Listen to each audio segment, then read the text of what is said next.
सोनाली मौत केस में ये लेटेस्ट अपडेट सामने आई है। अब तक 25 से ज्यादा लोगों के पुलिस ने इस पूरे हत्याकांड में बयान दर्ज कर लिए हैं।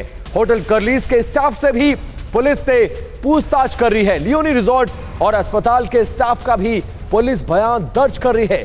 कर्लीज के मालिक एडविन और ड्रग पैडलर से भी इस पूरे मामले में पूछताछ जारी है। लगातार पुलिस इस पूरे हत्याकांड के राज को खोलने के लिए कोशिश कर रही है।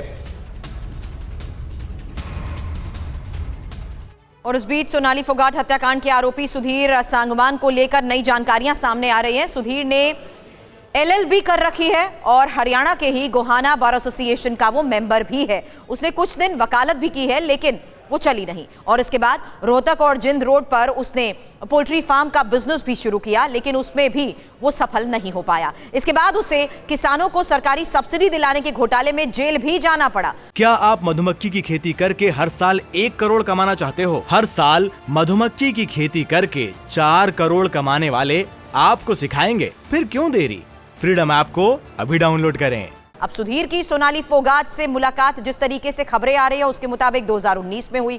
हम देखते हैं ये एक्सक्लूसिव रिपोर्ट कि आखिर किस तरीके से सवालों के घेरे में हैं इस पूरे मामले पर कई लोग। इस वक्त हम रोहतक में सनसिटी सेक्टर 34 में मौजूद है और इसी जगह इसी सेक्टर में C10 जो है उस मकान के अंदर सुधीर सांगवान का परिवार मौजूद है। पिछले कई सालों से सुधीर सांगवान का जो परिवार है वो अपने गांव को छोड़कर रोहतक के इसी सेक्टर के अंदर बस चुका है। हालांकि परिवार वालों से हमारी बातचीत हुई जिसमें परिवार वालों का साफ तौर पर कहना था कि उनका पिछले 3-4 सालों से सुधीर सांगवान से कोई संपर्क नहीं है। मैं चाहूंगा कैमरामैन हरीश आर्य आपको दिखाए, ठीक पीछे जो आप ये घर देख रहे हैं दरअसल यही घर सुधीर सांगवान का है और इस घर के अंदर ना सिर्फ सुधीर के पिता बल्कि उसका भाई और इसके अलावा उसकी पत्नी और बच्चे भी इसी मकान के अंदर रहते हैं।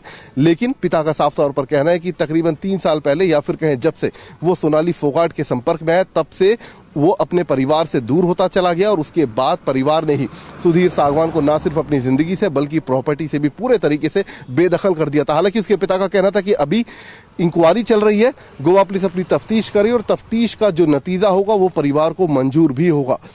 गोवा पुलिस ने इस पूरे मामले में तकरीबन 24 से ज्यादा लोगों के बयान दर्ज किए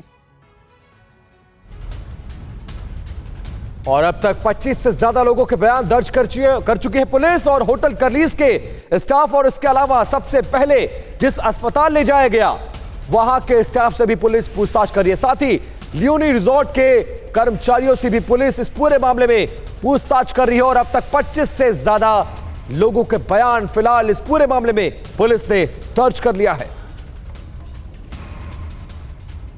क्या आप मधुमक्खी की खेती करके हर साल 1 करोड़ कमाना चाहते हो? हर साल मधुमक्खी की खेती करके 4 करोड़ कमाने वाले आपको सिखाएंगे। फिर क्यों देरी? फ्रीडम ऐप को अभी डाउनलोड करें।